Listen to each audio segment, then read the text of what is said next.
Ladies and gentlemen, another episode of Good Talk. I'm your host, Steve, aka Young Kaka. And today we have a lovely guest coming all the way from Spring Valley. I would say our most fashionable guest. Please put your hands together for Brianna Knights. Thanks. I appreciate the compliment. I tried for today. Hell yeah. How you doing? I'm doing good. How are you doing? I'm doing pretty good. Now, how would you describe your music in 3 words?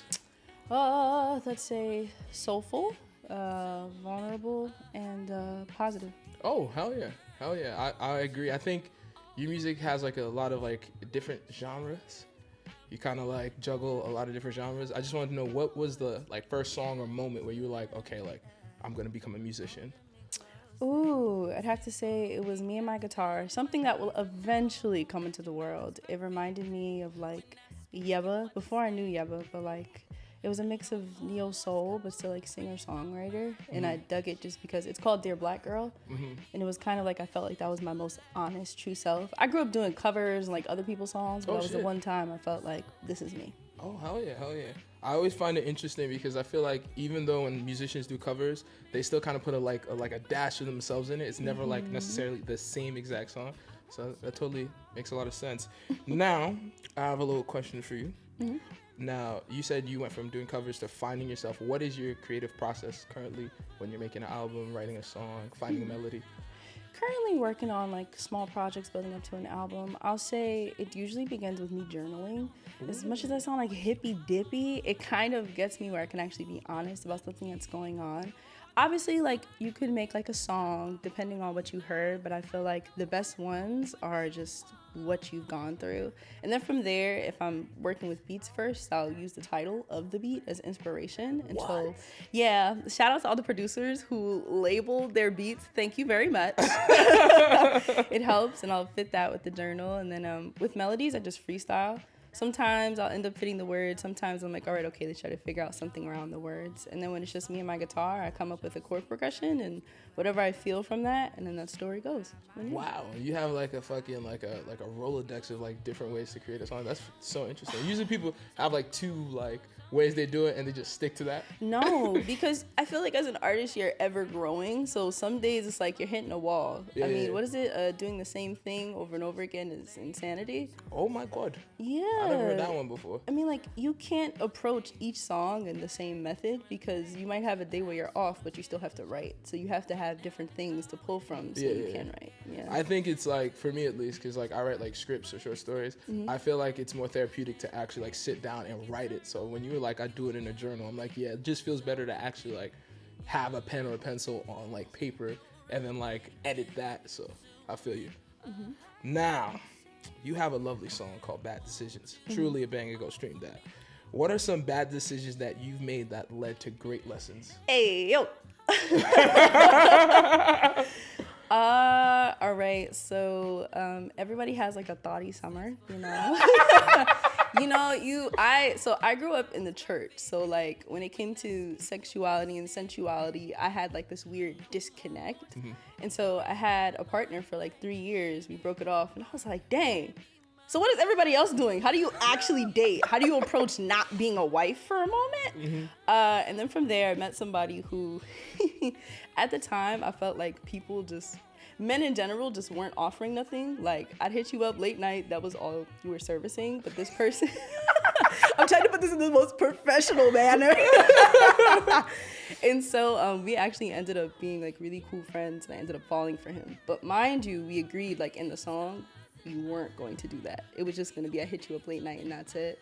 But he showed me that sometimes it's okay if you fall for people, just because it teaches you that there are good people in the world. Even if it's not what you agreed upon, it's still nice to be able to feel while you're doing things that don't require feelings. Because your body's like having a good time, but at the same time, you're holding back those emotions because you're kind of like, I don't want to fall for them. But after a while, when you do, it feels kind of like a relief. Wow, that's like real shit. Like, my bad decisions be some stupid shit. Like, yeah, I put my finger on the iron. I'm not gonna do that. No, it does happen. That does happen. You said that does. But your shit was like an onion of like, oh, I know who I am now. I know what I need. So. Oh, I mean, if you want goofy stuff, yeah, the hand on the iron. I had to. No, top 3 of Goofy today. I'll be like, yeah, I got a good hour. No, I don't. I actually overestimate the amount of time or underestimate the amount of time, whatever you want to say. So I'll be like, yeah, I'm about to head out 15 minutes. Never. If I say I'm coming, just know it might be late. It might be like today I was like, no, you gotta be on time. Came like 2 minutes like late, and I was like, all right, this. But this is the, 2 minutes don't count as late though. Late is like 15 minutes. If you 15 minutes late, that's crazy.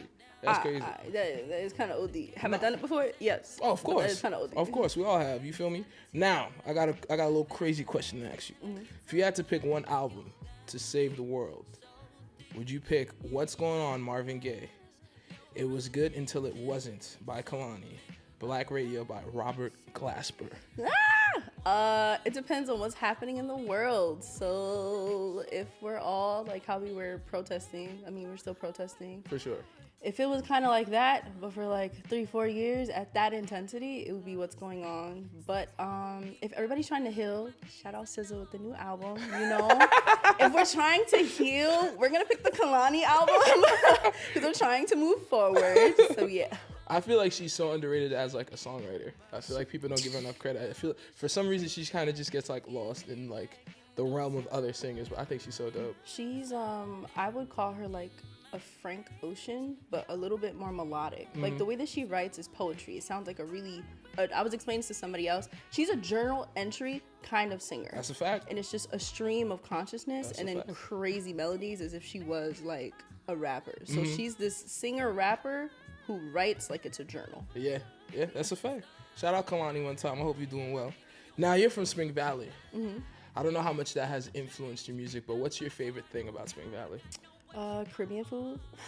Let's So yeah, a lot of Haitians, Guatemalans, Jamaicans, and just a lot of Haitian patties and beef patties, and I love me some Haitian fish. Like, yes, Jamaicans, please don't beat me up. I'm Jamaican, you know what I'm saying? But like, some of our Haitian fish just hits. It hits. That's a fact. That I'm Haitian, so I'm a little biased. You feel what I'm saying? Though? But you know what I hate about the Haitian patties? We gotta stop doing this shit. All my family that be bring me the Haitian patties to the crib, you can't be doing it with the flakes. Yo, eat this shit outside the crib, because then after you leave, I'm over here brooming them shits like that. Nah, it's not. Nah, it's you gotta have a worth vacuum ready to go. Like, yeah. I'm fucking up. I need a Tyson. I need a vacuum. Now, a little birdie told me you're a big fan of comic books. What were some series that you were collecting when you were younger?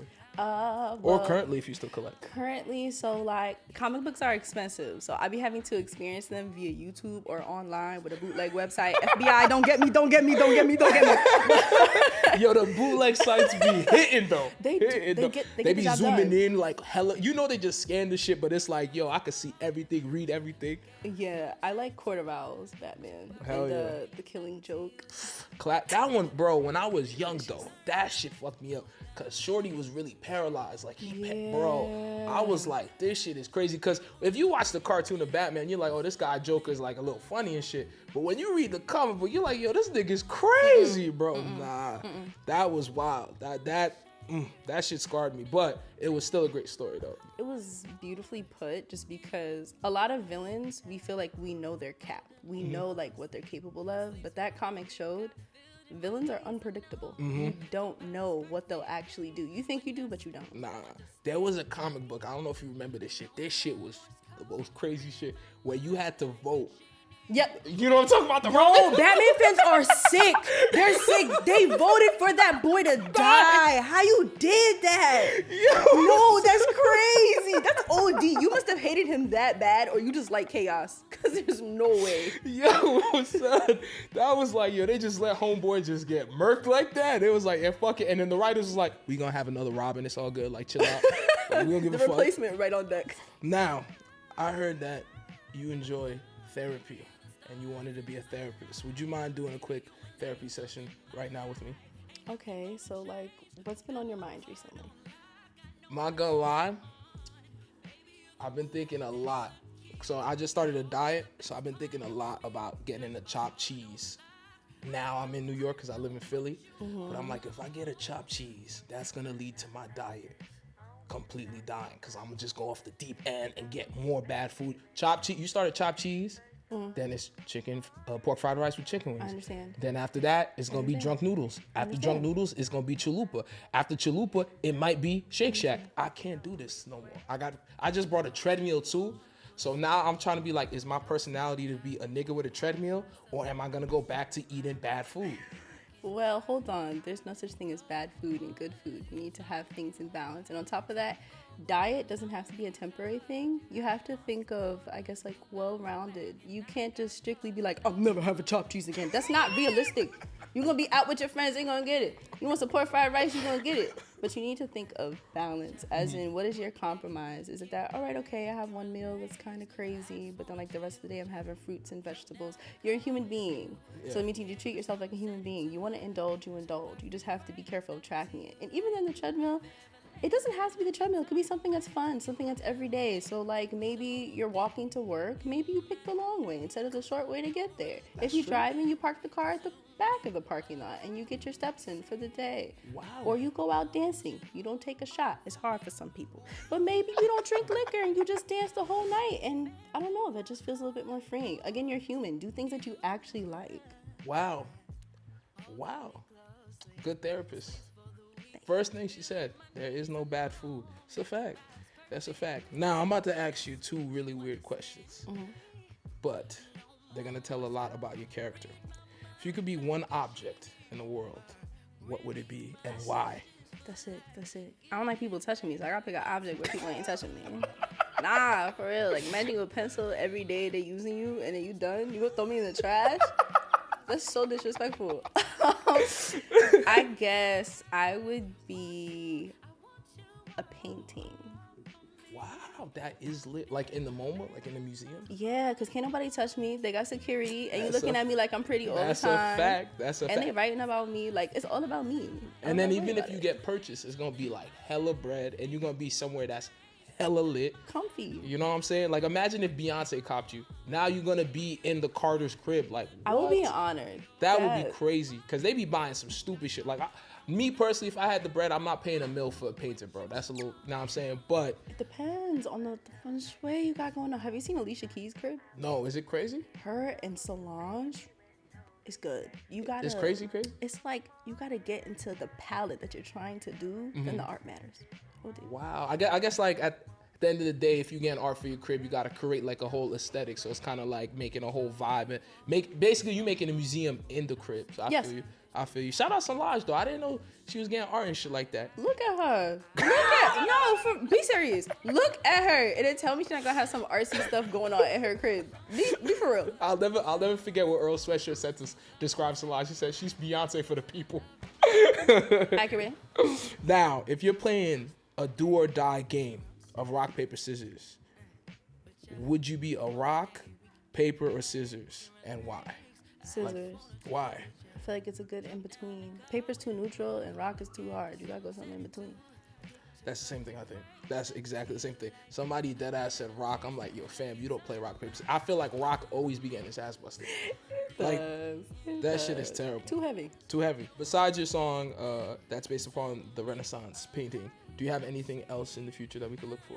Yeah, February I'm coming out with I wish I had a better name for it, but we're just calling it the V-Day Project with a lot of love songs. Ooh. I feel like we're in an era of people not trusting people and being in pain, so I want to give people hope that there is love out there, healthy love, and you could take a bullet for them, but you don't have to. Love doesn't have to be rooted in trauma, and that's what I'm trying to give. Hell yeah. That's the messages I'm talking about. Hell yeah. Now, before you get out of here, what do you want to leave a little gem for the viewers or the listeners? Leave them a gem. Yo, be delusional. Nah, for real, SZA said it, but be delusional because you don't know what's going to happen. And it's kind of like the more that you say it, the more you believe it, and the more you're going to actually act accordingly with the thing you're saying. So only speak positivity. But with that, be delusional. Look at this. Motivational speaker, therapist, amazing singer. Please check out Brianna Knights' music. It is amazing. This was good talk. Once again, we're not a podcast. We're just talking about life lessons. I might not use my treadmill anymore after this day. I hope you guys have a good one. Yeah.